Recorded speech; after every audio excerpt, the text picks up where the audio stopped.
Well, we knew it would be a day of frenetic and frantic activity, and the final few hours of the January transfer window haven't let us down. So here's the story of deadline day right here on Football Spy Online. Spurs have rescued Robbie Keane from a nightmare 6 months at Liverpool. He's passed his medical and he faces the Reds in his last game of the season. Betty can't wait for that. Crazy for Rafa to sell him without getting a replacement in, but Keane rejoins Defoe and Chimbonda at the club. All three players left last year. All three moved back during this January transfer window. Arsenal looked as though they'd got their man finally this afternoon after agreeing a deal to sign Andriy Arshavin from Zenit St. Petersburg. He passed the medical, but since then news has been reaching us that the deal's broken down yet again. This time over the fee Arshavin has to pay for breaking his Zenit contract. We'll see if that resolves itself tonight. Now, another club who are not getting their man are Manchester City, who've missed out on Roque Santa Cruz. The Arab owners were willing to sanction the £100 million signing of Kaka, but didn't want to stump up that extra few quid for the Blackburn striker. I wonder, City fans, whether you've missed the boat, or did Blackburn perhaps get a bit too greedy, demanding £25 million? Newcastle, they've had an £8 million bid rejected by Manchester City. They've also failed in a bid to sign Spurs' Darren Bent in a swap deal with Obafemi Martins. Newcastle are denying it, but we hear it's true. Everton, well, they've solved their problems up front. Well, kind of. They've agreed a deal to sign legendary socialiser Joe from Man City until the end of the season. Now, a few of you have been asking today when we're going to do your messages, so we'll do them now. And I'm going to read all of this one from Mally because I agree with it. He says, I'm embarrassed by Rafa's treatment of Robbie Keane. I'm ashamed that a Liverpool manager could treat someone like he has. He's behaved like some kind of bully. His man management skills are dire. If he, Rafa, the great one, makes out that he is cannot get the best out of a player of Keane's ability, then maybe he's not as good as he thinks he is.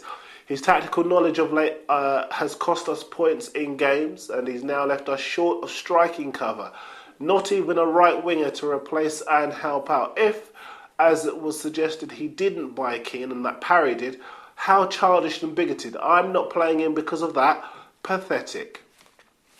Valley in Kosovo disagrees though. He says Robbie Keane's a big player but not for Liverpool. I'd have preferred Aaron Lennon. Liam says Spurs are, in his words, stupid for not taking Martins in that swap deal with Darren Bent. Hannah says she's going to miss the show, and our Autumn Fire says he thinks everybody knew that Keane would be going back to Spurs eventually.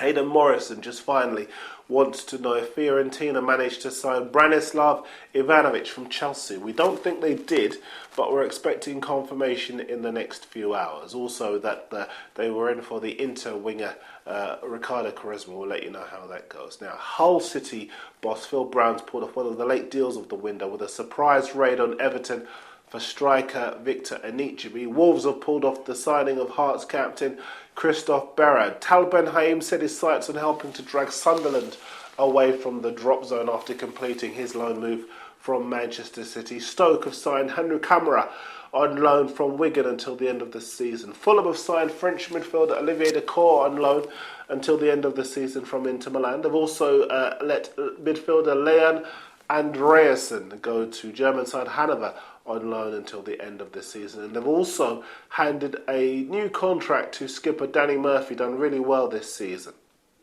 West Brom have handed defensive midfielder Yusuf Malumbu a loan deal until the end of the season. He joins the club from Paris Saint-Germain with a view to a permanent deal. Stoke are trying to do a swap deal to sign Stephen Kelly from Birmingham, with Ibrahima Sonko going the other way. Birmingham have extended Scott Sinclair's loan spell from Chelsea until the end of the season. Cardiff have signed Michael Chopra on loan from Newcastle again, and Portsmouth have confirmed the signing of midfielder Angelos Bassinas from Greek club AEK Athens. He was in the Greece side that won the European Championships in 2004. Now, because the Premier League gave permission earlier today to go beyond the transfer deadline, we believe a few deals will be announced a bit later on this evening pending the paperwork. One of them, we think, involves West Ham, who are trying to sign Dinamo Bucharest defender Sergio Homi, who plays mostly at right back. He's 22, looks a good player. Charles Nzogby has moved from Newcastle to Wigan, with Ryan Taylor going the other way in a swap deal. A warning to Steve Bruce Please, please, please get his name right. And on a crazy day, listen to this.